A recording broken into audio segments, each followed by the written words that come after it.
What's up YouTube? Jason here. Welcome back to the Sneak Room and the channel. If you're new here, head down before we get started, hit that subscribe button, like the video, share it with your friends, head on over to Facebook and Instagram, follow us there. Check this out guys, I mean you guys are killing it. Over 15,500 followers so far. That thing keeps turning up all the time. I really appreciate all the love and support. We just got to get all of those people over here on this channel. So if you got some friends and you think they're gonna like this content, send them over. Don't mind my sunburn face. As you know, we were off last week, went to Sturgis up in South Dakota, did some motorcycle riding, some rally, the whole 9 yards. I love it up there. I've been up there numerous times. We ended up with this. Was not intended, was not planned, but sometimes opportunity presents itself and you have to take advantage of it. So super excited about that bike. The bike that we normally ride is a 2007, I think, 6 or 7, Yamaha V-Star 1300. It was the last motorcycle that my grandfather bought before he passed away in 2008, and it's just part of the family.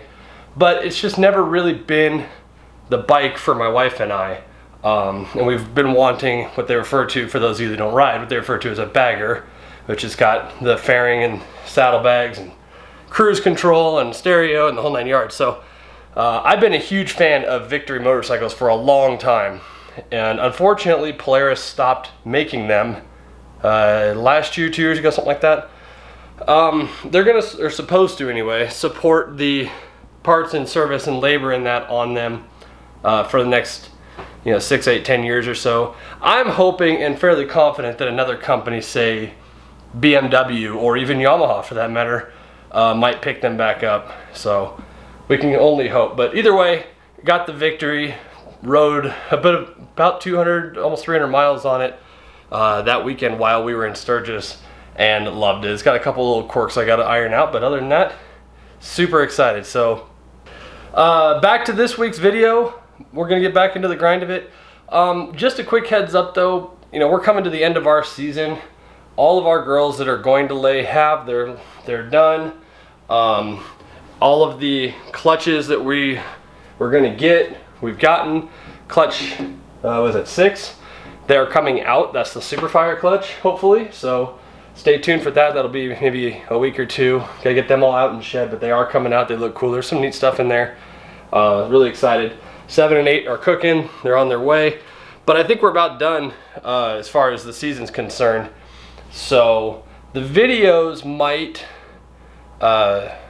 slow down a little bit. I might go to maybe every other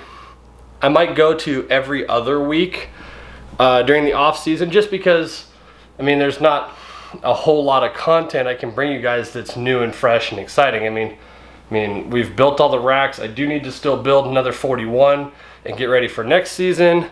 I mentioned in the last video, this is not what I was building. This is just a placeholder for the animal that is coming for the 6-footer that I need to build. This is just a 4-foot right now, but it's gonna just be, like I said, a placeholder until the big one is done and ready.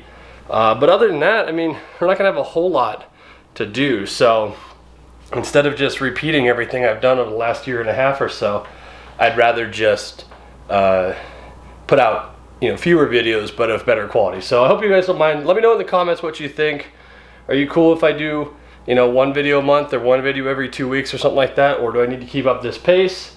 Obviously we are rapidly approaching the 1920 season, and pairings will start here before too long, so we can get into that. We can talk about some of the projects we're working on for this next round. We did 12 pairings this season. We ended up with 8 clutches out of the 12, which is awesome. But next season, this rack's gonna hopefully go. This rack will go. It's very possible that what goes in there will go.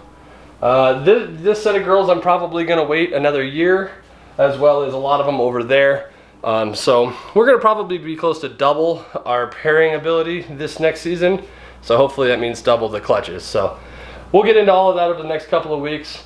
But yeah, just let me know if what you think about maybe toning back the consistency of the videos, at least for a month or so while we're in the off season. So real quick, shout out to Matt and Kurt, Matt and Kurt over at Olympus Reptiles. Huge fans of theirs. Their channel is part of the reason that our channel exists. So huge shout out to those guys. Their links in the description as well. Let's get to the point of today's video. Now that I've wasted all your time, you can see that they're kind of trying to escape over here. That's why I keep kind of coming over here. Clutch, what is this, clutch 5? Let's see, 6 and 7. Yeah, clutch 5. Clutch 5 is out. They've done their initial shed, and most of them have eaten at least once, if not more than once. So we are off to the races with them. This one was bizarre when they all came out. So I'm going to put you down on the tripod and I'm going to show you what the pairing was first, and then I can explain it when we reveal all the snakes, and I think you'll understand why this one took us a little while to figure out what we were doing. So let's move over to the tripod and take a look at clutch 5. Alright, so a lot of you guys have noticed in past videos, and I've talked about it before, but behind you there's that breeding board. It's now completely clean and has all of the pairings that we're hoping for this coming season. But prior to that, I always put up there the males and females together that I'm hoping to breed for the year. And then as I observe locks throughout the winter, this past time around, I would write the date up there so I could track it. And then I go back in and I input all of that data into a spreadsheet that I made on the computer on my iPad, so that I can just track it year to year. And that way, if somebody calls me or emails and says, hey, I have a snake that the owner said came from you guys, its ID number is such and such, do you know the lineage of where he came from? I can go back into my records, since they've all got ID numbers, and say, yeah, that came from clutch 5 in 2020 or in 2019. That pairing was this male to this female, and so on and so forth. So what I had done this season was I had this spot nose female right here. Her name is Claire. You guys have seen her before. She's slowly back on food, but she's still being kind of picky, which is fine. She'll take her time, and if she has to take this season off, so be it. But I got this girl. This, like I said, it's Claire. Just a traditional, standard, run-of-the-mill spot nose. Really pretty girl, great personality. She was a little smaller when we bred her, but she gave us 6 good eggs and no slugs. Was eating really well, so she's doing great. And you can see kind of that, if I can get her to settle down a little bit, you can see that traditional spot nose head stamp. Kind of cool, looks like a mask. But so our plan was with Claire, I had thought of a couple different ideas. I have a lesser spot nose het clown that I thought about using, but I didn't want to go to 50% pos hets and all of that stuff. So my first thought early on in the season was, why not Elmo, the red striped GHI? So I thought that was super cool. Let me grab him. So this is Elmo. You guys have seen him before. He's really shy. He's a very slow eater. He doesn't eat a ton, but he's also not losing any body weight and looks really good. So I just give him what he thinks he wants. But you guys have seen him. Red stripe GHI from Justin Kabilka. Really, really cool male. The red stripe stuff is getting pretty popular with the Magma and the Pompeii and a lot of his clown project stuff in that. So I was thinking, cool, let's put the red stripe GHI in and make some more spot nose combos with that. And so I had put them in at the very beginning of the season, way back in like October, November. I was doing the introductory for all of my pairings. Wasn't planning on pairing, I was only putting them in for like a day and then taking them out, just so that they were getting used to the males being rotated through. I introduced Elmo to Claire for the 24-hour period, whatever it was. Took him out, I took him out and went on about my plans for the rest of the breeding season. All the while, I had been in talks with Tyler from Ty Brown Reptiles about picking up a couple animals from him that we were actually able to use this year for the breeding cycle, or this breeding season. So we also got from Tyler Leopold, and he was breeder ready. It's good to go. And originally, he's a leopard butter pastel. You know, there's a lot of debate as to whether or not butter and lesser are the same thing. I think they are, but I do think that certain ones look a little bit either better, nicer, work better with, anyway. This one's butter. I do have this exact combo in lesser as well, in Katniss, and that was my original plan, was I wanted to put them together. You should be able to make some bells, obviously, lesser butters. Possibly make some super leopards, and some, you know, really cool combos therein. Well, Katniss wasn't ready this past season, which is fine. She will be this year, and I'm not doing that pairing that I just mentioned. I don't think. I'd have to look at my board. Oh, I guess it is. I can see it from here. Katniss to Leopold. So yeah, we are doing that pairing. Leopard butter pastel to leopard lesser pastel this coming season. So that'd be kind of fun.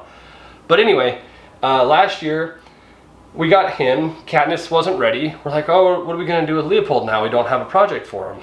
And I thought about it, and it dawned on me the Batman project. Batman is leopard spot nose clown. And I have some stuff to work that direction, but I didn't have any combos. I didn't have any clown stuff in there yet. And so I was like, oh cool, let's put leopard butter pastel to spot nose, make some leopard spot nose combos that I can keep and work into clown and you know, ultramel and whatever else down the road. So that was our plan. Leopold to Claire. And we changed the board. I wrote on there Leopold to Claire. We started introducing them. They locked, you know, 4, 5, 6 times, however many it was. And I saw her ovulate and we got eggs. I was like, all right, cool. Leopold to Claire. I've got leopard butter spot nose, or leopard butter pastel to spot nose coming out. So that's what we ended up doing. My breeding board reflected Leopold to Claire. And then I remember, it was sometime probably in December. It was probably the 3rd time I was putting him in. I looked at my wife and I said, you know what? Let's write Elmo on the board just in case. And we'll put it in the records. I never saw the lock. It was just an introductory. But if for some reason, way down the line, somebody emails us and says, hey, this has, I think this has got like red stripe or it looks like GHI in it. Did you have GHI anywhere in the lineage of this? I can come back and say, well, I introduced him once, but never saw any locks. So that's what we did. So come to about a month or so ago, Clutch 5 shows up, and I'll show you what we ended up with, and you'll understand why we were so confused. So we'll start at the top, just because it's easier, and I've got them all numbered here. So this is a pastel leopard spot nose. This is a little girl. She's eaten twice, or eaten once now, I guess. She looked almost white when she came out. Her colors were just insane. You might be getting a little bit of shadow here, but I'm trying to do this off to the side. Sorry about moving around. But look at that head. This head is just nuts. Just awesome. I thought it was a clown. I'm like, there's no way. There's no clown possibility here. But the pattern is amazing. The colors are amazing. So pastel leopard spot nose. The way that I know that that one is pastel is because I also got this girl. This is the leopard spot nose. No pastel here. It's also a female. This is 1901-02 or 1905-02. And if I put them together, there you have pastel leopard spot nose and leopard spot nose. You can see how the pastel blew out the head. It's not super pastel because you saw Claire, she has no pastel in her. And pastel spot nose is pretty easy to identify.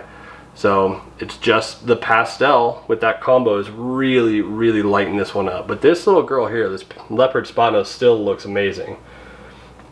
So this one, 1905-02, the leopard spot nose female, she might be available. So if you are interested in her, send me a message on Instagram, Facebook, whatever, and let me know, and I'll put your name down.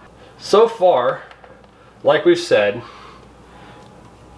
leopard, pastel leopard spot nose. Here we go. Pastel leopard spot nose, leopard spot nose. Obviously sired by the leopard butter spot nose, or leopard butter pastel. This one also is sired by that male. This is one of my holdbacks. This girl blew me away. You know how hard it is to get that solid, uninterrupted dorsal stripe all the way to the tip of the tail without having something like G-stripe in it or making super stripes? I love what butter or lesser, whichever you use, and leopard does together. So this girl is 1905-03. This is the leopard butter spot nose. The spot nose influence is definitely on the head. The leopard and the butter tie this pattern and banding together better than any combo that I've seen. I just love the way this girl turned out. She's absolutely amazing. She's eating great already. Super, super stoked on her. Leopard butter spot nose. So if you've been keeping track, we have some escape artists over here. Give me just a second. I feel like Brian Barczyk, but they're running away. Alright, so if you're keeping track, we have 3 that were sired by Leopold, the leopard butter pastel. We have a pastel spot nose, we have a leopard spot nose, a pastel leopard spot nose, and the butter leopard spot nose. All girls, by the way. We had amazing sex odds on this clutch.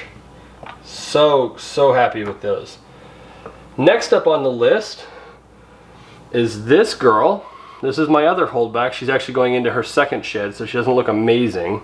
This one is a GHI spot nose. So some people might not be able to see the spot nose here. I certainly didn't.